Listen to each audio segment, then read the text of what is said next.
गुरुजी ने, हरिओम भगवान जी, आज गुरुजी ने वाणी में देह अध्यास का अर्थ बताया कि देह यानी शरीर का अध्यास, शरीर के प्रति जो हमारा आसक्ति होती है वही दुखों का मूल कारण है।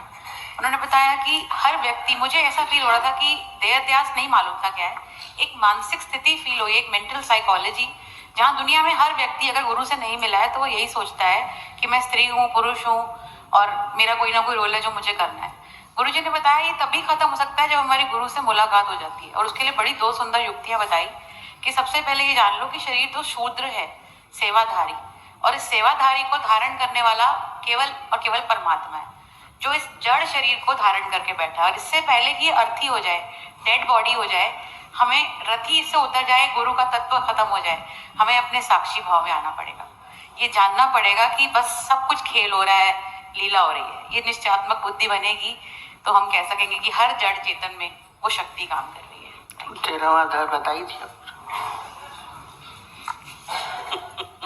हरिओम भगवान जी, हरिओम भगवान जी। आज गुरुजी बहुत अच्छा बता रहे थे कि ज्ञान से ही भीतर की संतुष्टि है, बाहर की भटकन ही ज्ञान से खत्म होती है। और एक पॉइंट तो सच्ची दिल को छू गया कि ये जो परिवर्तन से हम डर रहे हैं ना, वो नहीं, हमें उस चीज़ से डरना है क्योंकि भगवान का इम्पार्शियल जस्टिस है, उसको एक्सेप्ट करें। और एक मेरे को एक प्रश्न आ रहा था तो मुझे लग रहा था आपसे बात करूँगी। जैसे दादाजी का एक बहुत पॉइंट चलता है कि मनी इज़ यूजलेस, तो लिविंग के लिए, जीवन निर्वाह के लिए तो ये इम्पोर्टेंट है, और हमसे जुड़े जो सब हैं वो तो इसको एक प्रायोरिटी बेसिस पे समझते हैं कि ये तो बहुत इम्पोर्टेंट है, उनका तो जीवन ही इसी में जा रहा है कि ये चीज़ करनी है, ऐसा हो जाना चाहिए, इतना बड़ा ये शोरूम बनाएंगे, ये करेंगे, ऐसा उनसे जुड़े हुए हम हैं तो कहीं ना कहीं वो चीज़ हम पे भी अफेक्ट करती है। सेविंग करनी है, आगे के लिए सोचना है, मतलब दिमाग में सिर्फ एक ही प्लानिंग है, तो वो यूजलेस कैसे हो गई, वो चीज़ नहीं समझ आएगी। हम गुरुजी ने जैसे हम लोग को छोटी छोटी बातों में शुक्राना करना सिखाया। तो जैसे 2-3 दिन पहले मम्मी जी की जो वाणी चली थी ना, कि उससे बड़ा पावर आया कि जैसे घर वालों कुछ भी है तो लगता है कि ऐसा नहीं करेंगे वरना, अगर ऐसा नहीं करेंगे तो वरना, तो अंदर से ये पावर आती कि हमें गुरुजी ने बोला अपनी मर्यादा का पालन करना है, और घर वालों को ज़्यादा काम करके आना कि वो सत्संग को कभी दोष ना दे पाए, लेकिन अंदर से अपने लिए ये पावर आ गई कि अपने लिए भी समय निकालना है। तो मतलब इतना मन गदगद होता है कि मम्मी जी और गुरु जी और आपके इतने, मतलब उसका कोई मोल नहीं है। जो गिफ्ट दिए हैं, जो चीज़ें दिए हैं, छोटी शिकायतें तो जैसे आ भी जाती है लहर, ऐसा नहीं कि लहर नहीं आती, लेकिन तुरंत शुक्राने में बदल जाती है। तो इतना मन को खुशी मिलती कि गुरु ने जो गिफ्ट दिए उनका तो कोई मोल ही नहीं है, आप तो अनमोल है। और गुरु जी 2 लाइन कहेंगे, जरूर मेरा मन कर रहा है। हमें जो तुम्हारा सहारा न मिलता, भंवर में ही रहते किनारा न मिलता, किनारे पे आके भी लहर आ डुबोती, अगर तुम ना होते, अगर तुम ना होते, तुम्हें क्या बताऊं। माइक तुम्हें गाने के लिए नहीं मिला, पॉइंट बताए। Thank you. माइक आजकल सबके पास आ रहा है, सोच रहे हैं हम भजन सुना दें। भजन सुनाने की बड़ी। भगवान जी हरिओम। अभी गुरु जी की वाणी में चला था कि अगर तुमको कोई भी कार्य मिलता है तो भगवान का सौभाग्य समझ के उसको करो, कि भगवान ने तुम्हें इसलिए चुना है। और कोई भी कोई शब्द बोले तो सुनो, उसको सुनो कि मुरली की धुन बज रही है, और शुक्राने में हमेशा डूबे रहना। यही भगवान जी, बहुत यहाँ से शक्ति मिलती है। हरिओम भगवान जी।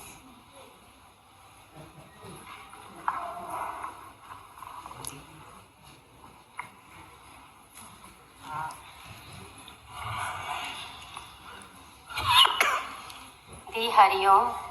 अभी जैसे गुरु जी की वाणी में चला कि जब से जीवन बना है परिवर्तनशील है, तो इसमें ये भी बताया कि ज्ञानी के जीवन पे भी दुख आते हैं, बीमारी आती है, लेकिन वो सबको भगवान करके देखता है।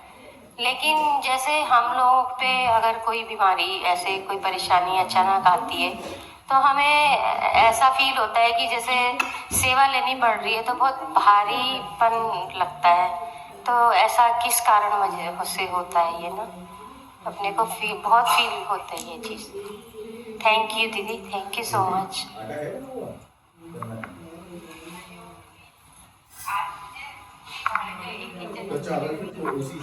Fast food. गुरुजी ने बोला कि एक स्टॉल लगा था फास्ट फूड, तो एक बंदे का जो था व्रत था फास्ट, उसने सोचा कोई स्कीम है, वो फटाफट फटाफट खा गया फास्ट फूड, तो मजा अच्छा लगा बहुत।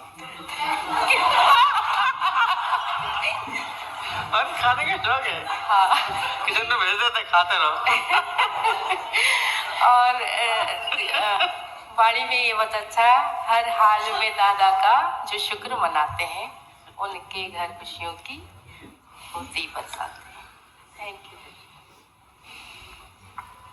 हरिओम भगवान जी, आज ये अच्छा लगा कि रुकना तेरा काम नहीं, चलना तेरी शान, चल चल रे नौजवान।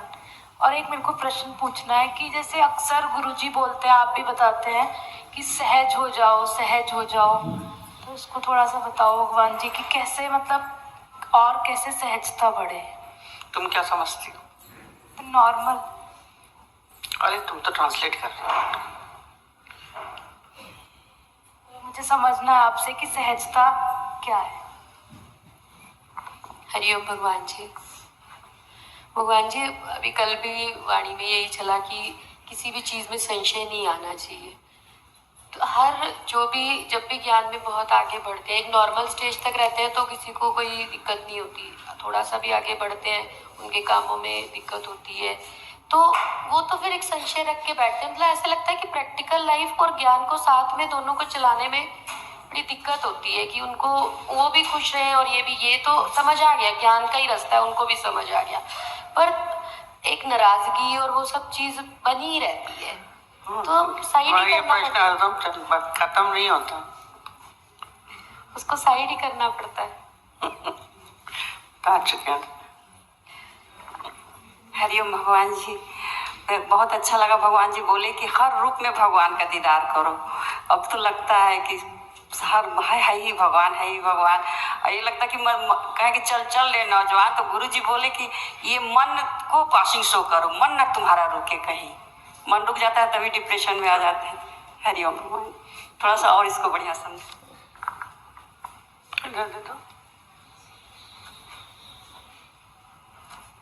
दीदी, आज बहुत अच्छा लग रहा था यही कि कोई अगर तुम्हें गाली भी देता है तो उसमें तुम्हें कृष्ण की मुरली सुनाई देनी चाहिए। तो दीदी यही लगता है सिर्फ आपने ही सिखाया, मतलब हर बार वाणी में जैसे सुना तो यही लगा कि अगर कोई कुछ बोल रहा है तो चेक करो कि कई बार होता है हमारी मिस्टेक भी होती है, हम हमेशा यही नहीं कहें, दूसरे की भी हम समझें। तो ये दीदी सिर्फ आपने ही सिखाया। और दीदी एक चीज़ और कभी कभी मन में आती है कि जैसे गुरु को हम कोई संबोधन करते हैं, हम मतलब गुरु को ही भगवान मानते हैं, क्योंकि हमने कई बार प्रैक्टिकली देखा कि आपका सुदर्शन चक्र पूरे ब्रह्मांड में चलता है, जो भी भाव होता है वो आप तक पहुंच जाता है, इसका मतलब आप हर जगह हैं। लेकिन दीदी बोलने में ना जैसे अपनापन लगता है, वो मुझे दीदी कहने में ही लगता है। तो मैं सबको देखती हूँ भगवान जी, मतलब मानते हम भी भगवान, आपको ही, हमारे लिए तो कोई और है ही नहीं दुनिया में, लेकिन बोलने में जो अपनापन लगता है वो मुझे दीदी कहने में ही लगता है, तो मैं दीदी ही कहूँगी आपको।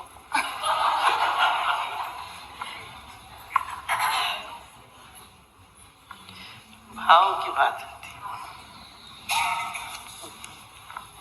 बोले, हे अर्जुन, कहा जाता है और इसको जो जानता है उसको क्षेत्रज्ञ, इस नाम से उनके तत्व को जानने वाला ज्ञानी जन कहते हैं।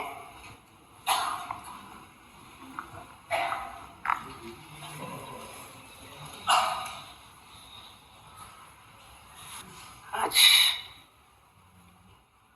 13वें अध्याय का शुभारंभ हो रहा है। मगर श्री भगवान बोले, अभी तो खैर परिचय देते इसमें 13वां अध्याय जो आरंभ हुआ, इसमें भगवान ने अपने प्रकाट्य रूप को दिखाया है। प्रकृति उनका प्रकाट्य रूप है, प्रकाशित रूप है, जो हम सब दिख रहे हैं, मैं बोल रही हूँ भगवान, ये भगवान का ही सब हम सब, चाहे दीदी है, चाहे भैया है, चाहे चाचा है, चाहे मामा है, परमात्मा का ही प्रकाट्य रूप है। इसी में ही यही दर्शाया गया है। आपके प्रश्न का उत्तर इसी में आ रहा है। तो ये जो प्रकट रूप है, दोनों का ही सम्मिश्रण है, पर है किसका? परमात्मा का ही। वो निर्गुण ब्रह्म है। तो इस 13वें अध्याय में इन दोनों का ही वर्णन होगा। पुरुष और प्रकृति बोला जाता है इसको, इसलिए तो निर्गुण ब्रह्म है, उसका गहराई से पूरा अध्ययन कराएंगे। इन्होंने पूरा जो गीता है बड़ी सिस्टमैटिक तरीके से रखी गई है। जैसे वेदों में 3 योग बोले गए हैं, इसका नाम ज्ञान योग भी है। पहला भक्ति योग था, अब हम ज्ञान योग में आ रहे हैं। 3 योग बताए गए हैं मंत्रों में। पहला कर्म योग है, दूसरा भक्ति योग है, उपासना, और तीसरा ज्ञान है। और इन तीनों को ही गीता में कृष्ण भगवान ने बड़े 18 अध्याय हैं, उनको 3 भागों में बांटा, 6-6 करके। 6 अध्याय उनके पूरे कर्म के हैं, और उसके बाद 6 पूरे भक्ति योग के हैं, और अब 6 जो चलेंगे वो ज्ञान के चलेंगे। आप धीरे धीरे धीरे धीरे ज्ञान में आएंगे। परिणाम तो ज्ञान में ही आने हैं। तो अब उस ज्ञान योग में हम लोग प्रवेश कर रहे हैं। ये जो कर्म है, संसार में सब कर्म करते आए। मैं कर रहा हूँ, मुझे करना है, मैं नहीं करूँगा तो क्या करेंगे, करने का भाव, वो कौन कर रहा है, कैसे कर रहा है, कर्म है।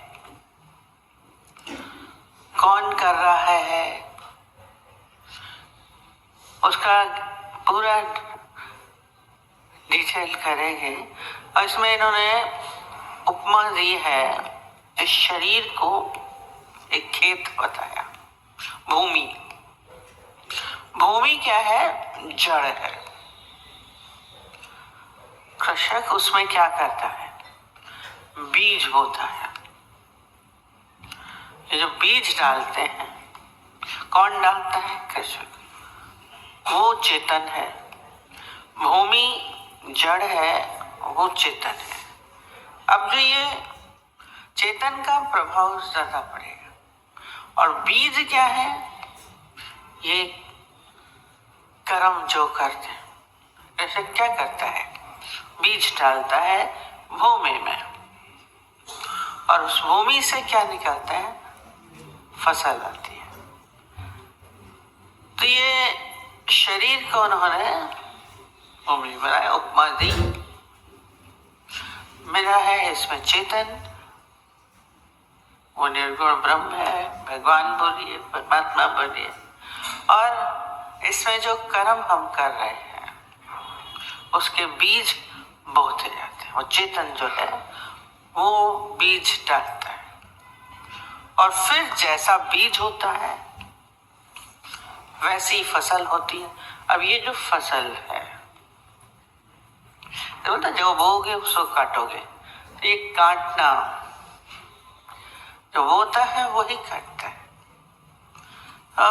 उसी को ही प्राप्त होता है। फसल प्राप्त करने के लिए ही बोता है।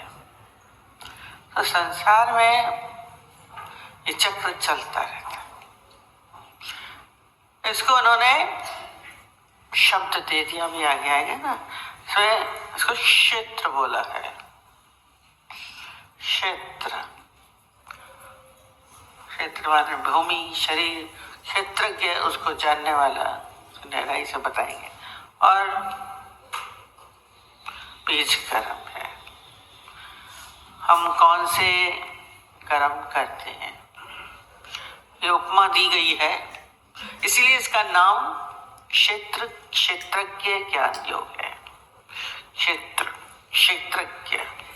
अब क्षेत्रज्ञ विज्ञान योग, साइंस है पूरी।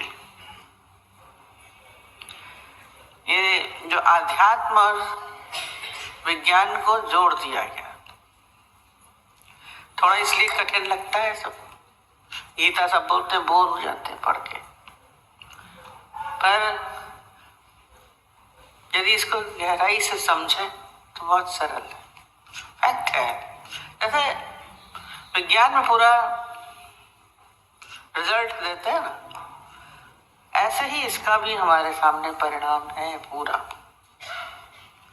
और चलता रहता है। जैसे भूमि में हमने बीज डाला तो फसल आती है, तो ऐसे ही शरीर के द्वारा जो हम कर्म करते हैं उसका फल मिलता है। कितना स्वाभाविक है। तो ये बोल रही है सहज। सहज मतलब होता है ऑटोमेटिक, जो मन में सब चल रहा है, संसार में सब सहज हो रहा है ना। प्रकृति में सब सहज है, प्रकृति बोला ये है ना, शरीर प्रकृति है हमारी। यह प्रकृति में सब कुछ हो रहा है, सूरज उग रहा है, सूरज अस्त हो रहा है, कौन उगा रहा है? विकर सहज हो रहा है। नदी बह रही है, वो कह रही कि मैं बह रही हूं, नहीं बह रही। फूल उगता है, बोलता मैं उगा, मैं खुशबू दे रहा हूं, नहीं, उसको तो नहीं लगता कि वो खुशबू दे रहा है। खुशबू देता है पर नहीं देता, प्रकृति है। प्रकृति पूरी सहज है। सूरज नहीं बोलता है कि मैं प्रकाश दे रहा हूं, नदी नहीं बोलती कि मैं प्यास बुझा रही हूँ, प्यासी है। वो भी नहीं कह रही कि मैं चल रही हूँ, प्रवाह है उसमें, पर वो नहीं बोलती कि मैं अपने सहज ऊपर से लेकर नीचे चलती जा रही, हो रही, चल रही है। ये जो चलना है नदी का, ये सहज है। सूरज का प्रकाश से ना उसको दे रहा है, पर वो कभी नहीं कहता है कि मैं दे रहा हूं, सहज हो रहा, स्वभाव से हो रहा है। फूल अपने आप नहीं कहता कि मैं खुशबू दे रहा हूं, खिला तो उसमें खुशबू है, ये सहज है। पूरी प्रकृति सहज है। संसार में जितने भी घटनाएं घटित हो रही है वो सब सहज है। पर हम, एक मनुष्य कहता है सारा समय मैं कर रहा हूं, मुझे करना है, मैंने किया। बच्चे अपने आप पैदा होते हैं, आप पैदा कर सकते हैं, मैंने पैदा किया, आप सारा समय बोलते हैं। ये असहजता है संसार में। और दूसरा क्या है, अब प्रकृति इसके बोले स्वभाव है। जैसे सूरज का प्रकाश देना स्वभाव है, सूरज की उष्णता देना उसका स्वभाव है। जल का ठंडा है, अग्नि गर्म है, अपने स्वभाव में है तो सहज है। ऐसे ही ज्ञानी जो है वो अपने स्वभाव में रहता है। जब वो अपने स्वभाव में है तो सहज है। जब आप अपने स्वभाव से च्युत हो गए, अपने स्वभाव से आप अलग हो गए, तो आप असहज हो गए। अब आप बोलेंगे हम तो सहज हैं, हर समय मनुष्य सहज ही है। पर जब आप क्रोध में हैं, आप वैसे तो मनुष्य शांत स्वरूप है, आप क्रोध में होते ही आपका स्वभाव है।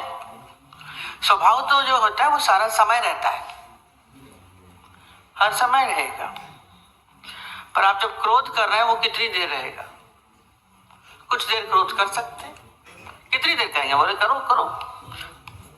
रोना आपका स्वभाव नहीं है, और आप रो रहे हैं तो आप असहज हैं। हर व्यक्ति सोचे बोलेगा आप क्यों रो रहे हैं? आप शांत बैठे तो कोई क्यों रो रहे हैं, क्यों रो रहे हैं? और बहुत देर तक बोलिए रोइए तो रो भी नहीं सकते। एक के घर में कोई घटना हो गई, खूब दहाड़े मार के रो रही थी और हमको देख के तो तेज तेज रोई। तो मोस्टली सब जाके क्या करते हैं, पुचकारते हैं, चुप कर जाओ, कोई बात नहीं होता है, चुप कराने की कोशिश। और हमसे भी सबकी यही उम्मीद थी। और मैं जैसे गई मैंने कहा रोल रोल और रो, जोर से रो, जितना रो सकते हो। हमें थोड़ा साइंस में है, थोड़ा सा सुना हुआ कि आपके इमोशंस निकल जाए, हमने तो इसलिए बोला। असहजता है, जगह नहीं। जैसे ही मैंने कहा रो और रो, चुप हो गई। करके देखिएगा, अपने आप को देखिए, क्योंकि आपका स्वभाव नहीं है रोना, दुखी होना आपका स्वभाव नहीं। बहुत देर तक मनुष्य दुखी नहीं रह सकता। आप कहीं ना कहीं कारण खोज लेंगे अपने को सुखी करने का। एक दृष्टांत हम बताते हैं कि एक नेताजी थे, वो सब काम करते थे। अब नेताओं के बेटे, नेताओं के उदंड, बिल्कुल वहां का बदमाश, गुंडागर्दी, मारपीट, लड़ाई झगड़ा सब करता था। पर जिसका बेटा है उसको तो बहुत प्रिय होता, चाहे कैसा भी।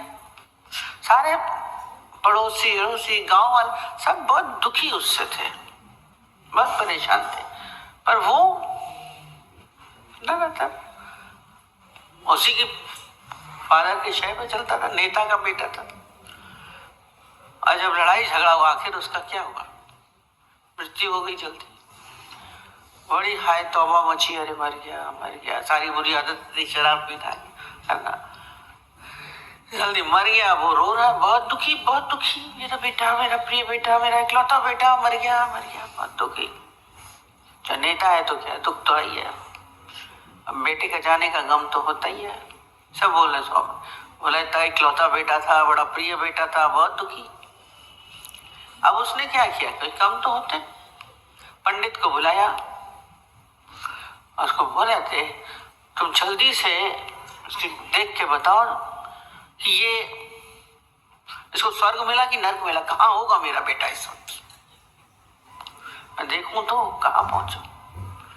लगता है ना मरने के बाद कहाँ गया, अपना जो प्रिय होता है एक ख्याल आता है कि कहाँ गया होगा, किस जन्म में होगा, क्या होगा। पंडित ने जैसे ही देखा पूरे, बोला कर्मों के हिसाब से मिलता है। कर्म तो उसने सब बुरे किए थे, चोरी डाका मार पीट मर्डर सब किया था उसने। तो उसने देखा तो बोले इसको तो नर्क मिला हुआ है, उसने देखा भी। और पंडित सीधा साधा बोला साहब आपके बेटा तो नर्क में बैठा है। मेरा बेटा नर्क में बैठा है? हाय हाय, पहले तो खूब तेज रोया और उसको कस के बोला तुम बेकार आदमी हो, तुम्हें पंडिताई करने नहीं आती, जाओ यहां से। मेरा बेटा नर्क में है, मेरा बेटा दुख मिल रहा है, मेरा बेटा परेशान है। फिर रोना शुरू उसका, तो चैन नहीं आया। फिर उसने बुलाया एक दूसरे पंडित को, ये अच्छा पंडित नहीं था, दूसरे पंडित को बुलाया, गलत बताता है ये। दूसरे पंडित को बुलाया और उसको जो प्रताड़ना दी, गालियां दी, खूब खराब बोला, धक्के दे के उसको बाहर निकाला था। उसको नेता आदमी जूते मार के बाहर किया। अब जब दूसरा आदमी आया उससे भी बोला देख मेरा बेटा कहाँ है। मृत्यु के बाद वो कहाँ गया, क्या कर रहा है, उसने भी देखा, कहाँ तो गलत आदमी, बैठा तो नर्क में ही है। पर दिमागदार था पंडित, कहता अगर मैंने सच बता दिया तो मेरी हालत पहले पंडित की जैसी हो जाएगी, ऐसे ही मारेगा, मेरे को जूते मार पड़ेंगे फालतू में। वो बहुत चतुर तो था ही, उसने कहना वाह अरे नेताजी आपका बेटा तो क्या सुख से स्वर्ग में बैठा हुआ है, अप्सराएं उसके आगे नृत्य कर रही हैं, 56 प्रकार का भोजन है, क्या तो सुख, जितने संसार के सुख हैं सब उसको मिल रहे हैं। वो अपने आनंद में, कौन देखता है स्वर्ग में बैठा क्या, शांति तो बड़े आराम में, क्या तो यहाँ पे भी बड़े ठाट से था, वहां पे भी बड़े ठाट से, वो तो बहुत अच्छे हैं। आप नेताजी खुश, खूब सारी दक्षिणा दी, तुम बहुत अच्छे पंडित हो, तुम बहुत बढ़िया हो, उसको सारी बढ़िया धन धान्य वस्त्र जितना सब दे सकता था सब दे के बड़े अच्छे से विदा किया। अब क्या हुआ, जो रोज आ रहा था, अब तो मेरा बेटा सुखी, अब मैं शांत, अब मुस्कुरा रहे हैं, खुश हैं। ये क्या है, मनुष्य ये क्या है, शांत नहीं रहता। मतलब क्या है, खुश रहना, तरीके ढूंढते हैं अपने दुख को हटाने के। दुख तो था, तुम्हारे क्या है, दुख आपका स्वभाव नहीं, वापस आप सुख में ही आना चाहते हैं, शांति में ही आना चाहते हैं। तो सहजता यह है जब आप अपने स्वभाव में आए, यानी हर चीज सहजता से जीता है, असहज होके नहीं जीता। आप देखिए आप कितनी बार जिंदगी में असहज होते हैं, आप क्रोध में हैं, दुख में हैं, ईर्ष्या में हैं, पीड़ा में हैं, तो आप असहज हैं। ज्ञानी सहज होता है, सरल होता है। अब किस किस बात में असहज होते हैं, चिंता में है, पीड़ा में है, स्वाभाविक, जैसे ना स्वाभाविक भूख लगती है तो हम स्वाभाविक है, जिस दिन भूख नहीं लगेगी उस दिन हम क्या कहेंगे, अस्वाभाविक। जिस दिन ज्यादा खाएंगे वो भी अस्वाभाविक है। आप देखिए कितनी कभी आप एक्सट्रीम में जो भी हैं तो आप असहज हैं, अति में डोलता है, पर मनुष्य का स्वभाव है अति में ही डोलता है। बहुत दुखी होगा या खूब नाचेगा, यानी शांत स्थिर है, इसलिए सहज है। अभी पूरे जो गुण बताए भक्त के, वो क्या है, वो शादी में भी वैसे ही था सहज, मृत्यु हो रही है तो भी शांत था, उसके अंदर कोई नहीं दुख है ना सुख है, आप सहज हैं। आप कभी दुख में है कभी सुख में है, तो आप सहज नहीं कहे जाएंगे। हम सुख को बहुत सहज मानते हैं, बहुत खुश हैं, वो भी असहजता, नाच रहे हैं हर समय। एक सम अवस्था, सहज, अपने स्वभाव में आ जाओ, जो आपका स्वभाव है, बी नॉर्मल एंड नेचुरल बोलते हैं ना, जो ये है, अपने जीवन को सहज प्रवृत्ति की ओर लेके जाइए और हम इसको चलाने वाले हैं, वैसे ही चलाइए, विपरीत दिशा नहीं देंगे। तुमने मनी यूजलेस बोला ना, मनी यूजलेस का उस दिन भी बताया था कि यूजलेस माने बेकार नहीं, और बेकार भी नहीं है और बहुत ज्यादा सर चढ़ा के वाली भी चीज नहीं, वही अति में डोलने वाली चीज है। तो हमने बताया था दादाजी का जो रोल था वो क्या था, मनी को यूज करके लेस कर। रामकृष्ण परमहंस के पास उन्होंने ये सुना हुआ था, तो अपने शिष्य के साथ जा रहे थे। रामकृष्ण अपने पास कुछ नहीं रखते थे, एक पाई भी नहीं रखते थे, तो कहते यूजलेस है क्या रखना है। अब वो रहते तो वहीं पे थे, नदी के किनारे। अब नदी के उस पार जाना होता था तो नाव से जाते थे, और जाना था तो उनके साथ एक शिष्य भी जा रहा था, बहुत अमीर था, बहुत पैसे वाला, उनके साथ जा रहा था। नाव में बैठे और जब उतरे तो रामकृष्ण के पास तो जेब में कुछ पैसा ही नहीं, तो नेचुरली उसने जेब से उतर के पैसे दिए नाव वाले को, तो आगे चलने लगा। तो देखा इनकार तो आता है, मैंने खर्च किया, चाहे जरा सा भी करो। तो बोला वैसे तो आप कहते हैं मनी यूजलेस है, बेकार है। देखिए आज पैसा नहीं होता तो हम लोग नाव से कैसे आते, तो ये खाएंगे कैसे, क्या करेंगे? हम लोग नाव से आ ही नहीं पाते, ऐसे की जरूरत है ना, ऐसा तो दिया ना।